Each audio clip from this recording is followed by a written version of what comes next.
ডিভোর্সে ছিলাম, আমার একটা বাচ্চা আছে, তার সাথে ফার্স্ট টাইম যেদিন আমার কথা হয়েছিল সেদিনই আমি বলছিলাম, বলছে তোমাকে আমার খুব ভালো লাগে, হেই সেই। আমি বলে তার বাবারও তো এক দুইটা বিয়ে হয়েছে, সেটা কি আপনাদের বলছে? বলেনি? সেটা কেন বলেনি? মানে পরে নাড়তে খুব ভালো লাগে, নিজের কথা বলতে ইচ্ছে করে না? তার নানিরও যে দুইটা, মানে একজন আর হিন্দু লোকের সাথে যায় ধরা খাইছিল, কি পান বাগানে না কই, আমার কানে আসছে, আমিও তো বিষয়গুলো জানি, আমি তো কাউকে কখনো বলিনি। আমার ভাগ্নি ডিভোর্স হয়েছে, তাতে তার মাথা ব্যথা কেন? একটা কথা, ঠিক আছে।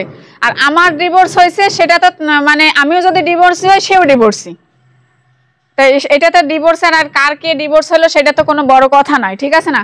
সেই মূল্য যায় আমার ভাগ্নির ডিভোর্স হয়েছে, সেটা যদি আপনাকে সে বলতে পারে, তাহলে তার বাবারও তো এক দুইটা বিয়ে হয়েছে, সেটা কি আপনাদের বলছে? বলেনি? সেটা কেন বলেনি? মানে পরে নাড়তে খুব ভালো লাগে, নিজের কথা বলতে ইচ্ছে করে না?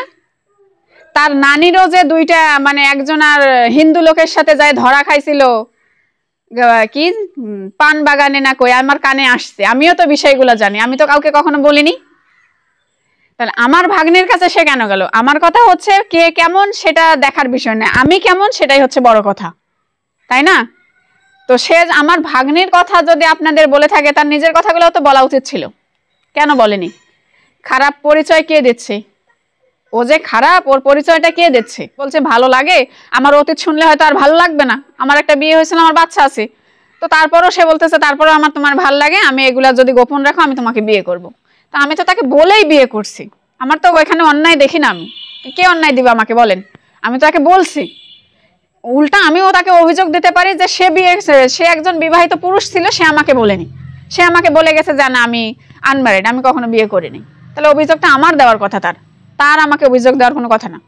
আমি যখন ফার্স্ট দিন তার সাথে কথা হয়, ফার্স্ট দিন যেদিন আমাদের মেসেঞ্জারে কথা হওয়ার পর উনি বলছে আমাকে ফোন নাম্বার দাও, ফোন নাম্বার আমি দিয়েছি।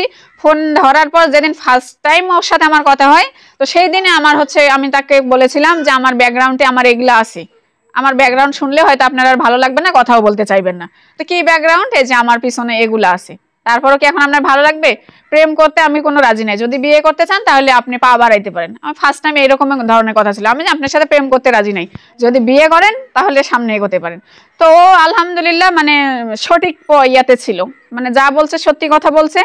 তো আমাদের মানে বেশি দিন সময় লাগেনি, আমরা বিয়ে পর্যন্ত চলে গিয়েছিলাম। আমি বলবো অভিনয়, কারণ বলতেছি এই কারণে যে আরো 2-3 বার সে সেম কাহিনী করছে, এরকম আমি চলে আসছি, কান্নাকাটি করছে, আর কান্নাকাটি দেখে আমি ভুলে গেছি আমার প্রিয় মানুষটা হয়তো ভালো হবে, একবার সুযোগ চাচ্ছে, আমি তাকে দেই, যদি সে ভালো হতে পারে, আমার সংসারটা টিকতে পারে, আর বাচ্চাগুলোর ভবিষ্যৎ হবে, এই চিন্তা করে আমি তাকে আরো 3-4 বার সুযোগ দিছি, কিন্তু সে কাজে লাগাতে পারেনি।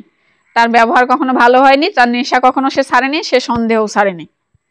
তো সেখানে আমি আর প্রতিদিন তো মায়ের খেতে যাইতে পারবো না, আমি এখন আলু ভর্তা খাই, 3 বেলা ভাত খাচ্ছি। আমি এখন ফ্ল্যাটে না থেকে টিনের ঘরে আছি, তারপর একটু মনে হচ্ছে ভালো আছি। কেউ আমাকে কটু কথা বলতেছে না, কেউ আমাকে সন্দেহ নিয়ে অযথা মারধর করতেছে না।